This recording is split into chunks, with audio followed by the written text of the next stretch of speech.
Olá pessoal, esse é o canal de Elson Costa e hoje nós estamos recebendo em nossa entrevista a professora Marlene Silva, formada em História, mestra em Educação e membro do coletivo de mulheres Lepeja, da UFBA. Hoje vamos falar sobre consciência negra. Vamos lá?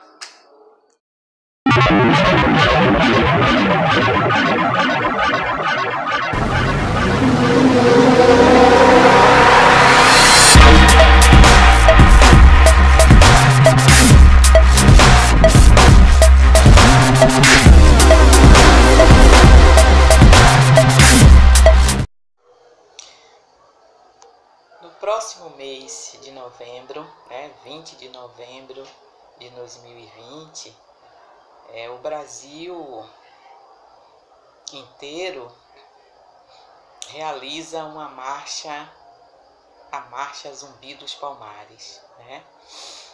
A Marcha Zumbi dos Palmares, ela acontece para marcar o Dia Nacional da Consciência Negra. O Dia Nacional essa ideia, do Dia Nacional da Consciência Negra, ela nasce por iniciativa de um grupo quilombolas lá do Rio Grande do Sul em 1970, E em 2003 inicia-se em todos os estados brasileiros a marcha, Zumbi dos Palmares, para marcar a data de morte do grande líder, brasileiro que lutou contra a escravidão no período colonial.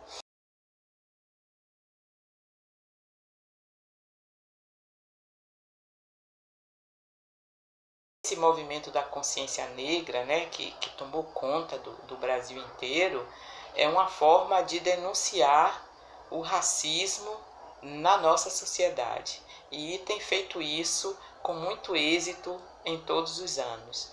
Esse ano já completa a 17ª marcha e com certeza vai ser de forma diferenciada em função da pandemia, mas não vai deixar de acontecer com o mesmo brilho que vem acontecendo nos anos anteriores.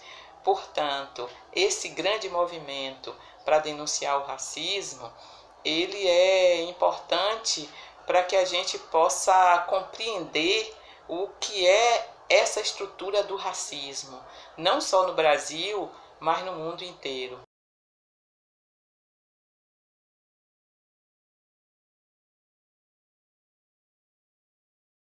O racismo, ele nasce da ideia de raça. Raça inferior, raça superior.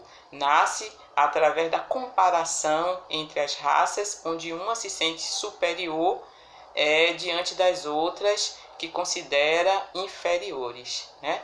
Mas essa relação da raça é uma relação de poder. Na realidade, a raça é utilizada pelos grandes impérios para a manutenção do poder e a extensão desse poder e desse império através da dominação de outras raças e de outros povos. Portanto, o racismo ele acaba prejudicando centenas de etnias espalhadas por esse mundo inteiro, nos vários continentes africanos, europeus, americanos, asiáticos. E é um sistema que vem trazendo muitos prejuízos à própria vida. Então, na realidade, o racismo ele tem uma estrutura muito bem montada, Ele traz outros elementos que os fortalece, muito mais. Quando a gente fala em racismo, a gente se reporta à questão do machismo, a questão da classe, A gente traz a questão do machismo, a questão da classe, e a questão do gênero. O machismo ele se apropria dessas outras ideologias para se fortalecer. E a gente percebe, portanto, então, que o poder racista ele é um poder branco, masculino e hétero. A gente vê todo esse processo dentro do racismo e, portanto, ele privilegia alguns grupos, né, em detrimento de outros tantos, né?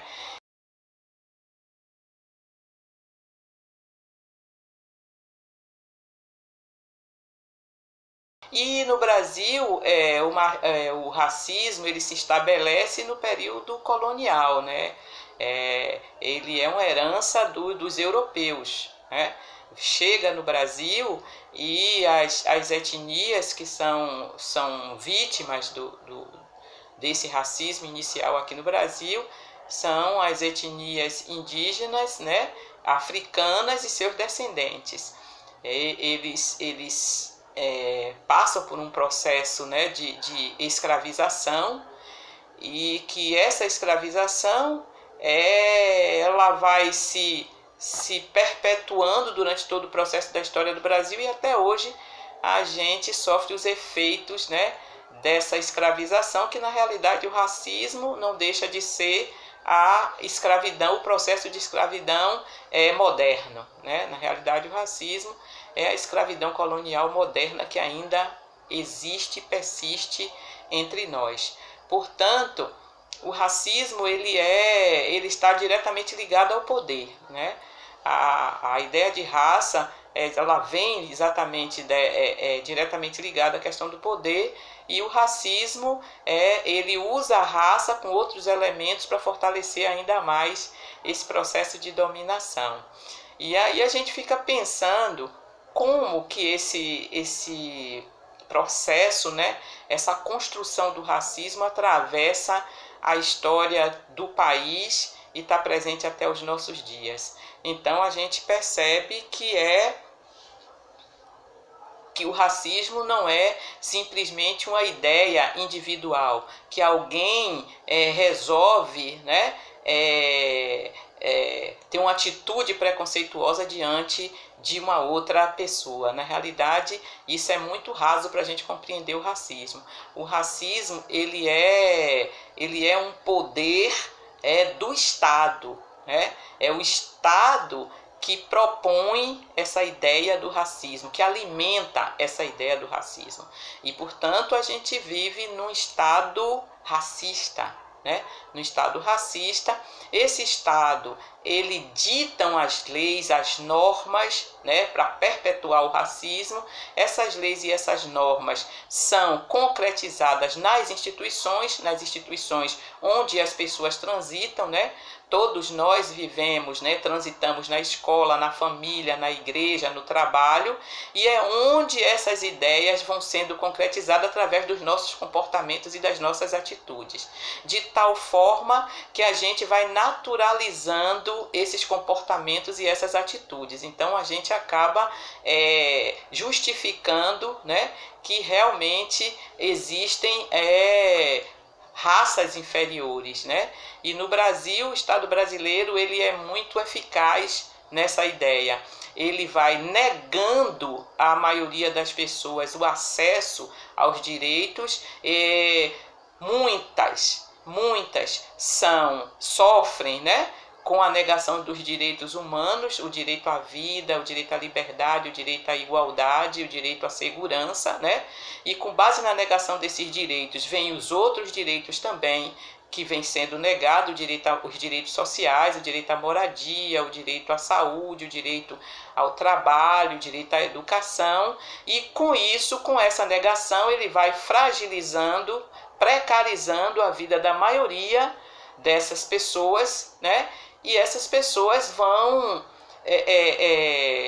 elas acabam que acreditando que o próprio fracasso está nelas, que é elas que promovem o fracasso e não o próprio Estado, né? Então o Estado ele não se declara racista, mas ele se omite nas ações de combate às desigualdades, né? E isso vai gerando cada vez mais, né, a pobreza, a miséria, e essas pessoas vão sendo vítimas desse processo racista perverso. Então a gente precisa entender isso, entender que dentro do racismo e a dificuldade maior de enfrentamento é que existe um pequeno grupo de privilegiados que tiram proveito sobre essa prática racista de segregar e de separar as pessoas através da negação dos direitos básicos essenciais, né, para a vida.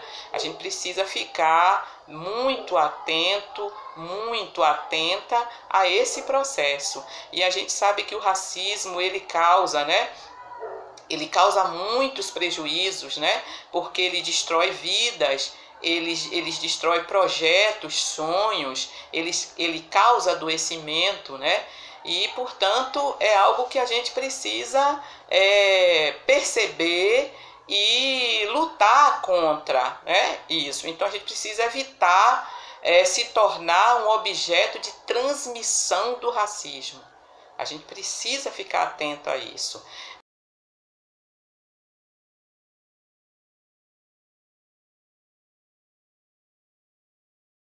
O Brasil sempre lutou contra o racismo, né? Historicamente, desde o período colonial, que os grupos, né, que são as vítimas do racismo, luta contra seus efeitos, né?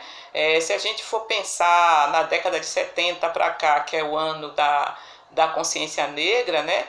A gente percebe que junto com a consciência negra, muitos outros movimentos surgiram também, como os blocos afros, né, os afoxés, que traziam nas suas temáticas uma percepção de estética do negro, né, de valorização do negro. A gente percebe também as iniciativas como as políticas afirmativas de cotas para ingresso das pessoas, né, indígenas e negras nas universidades.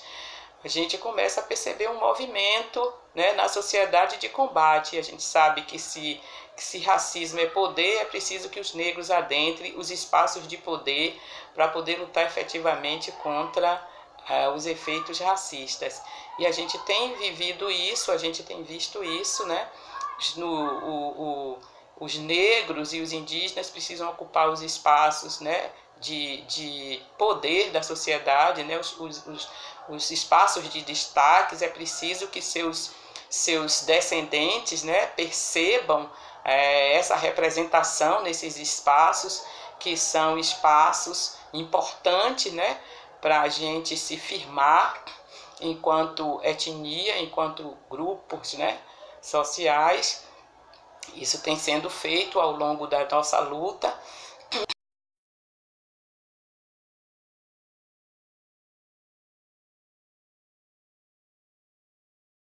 É preciso que a gente perceba essa importância da representação, porque as pessoas, né, as pessoas dessas etnias precisam se ver nesses espaços, que essas pessoas estejam em cargos também majoritários, né, que possam estar também participando efetivamente da construção do poder do país.